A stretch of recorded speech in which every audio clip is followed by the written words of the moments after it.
Üdvözlök, Laci! Paulus Palace Golf Club igazgatóját.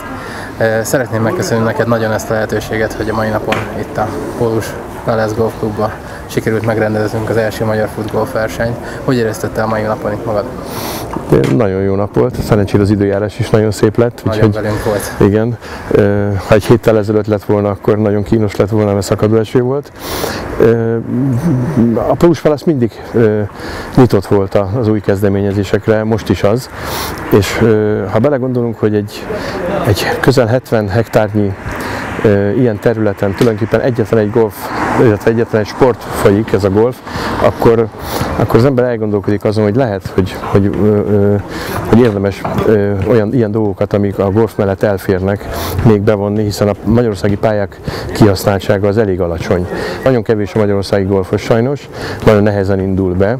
Most már idestova több mint 10-15 éve működik Magyarországon a golf, de nem termelt még annyi golfost, mint amennyi elvárható lenne.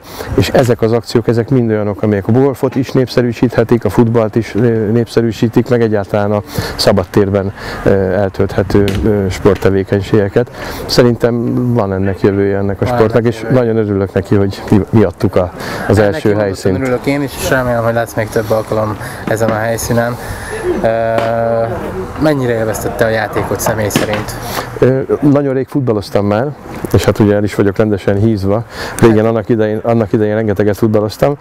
Kicsit nehezemre esett egyébként ez a sok nagy rugás, mert elég sokat kellett is nagyot rúgni, de kellemesen elfáradtam, úgyhogy fájnak a végtagjaim, de nagyon jól éreztem magam.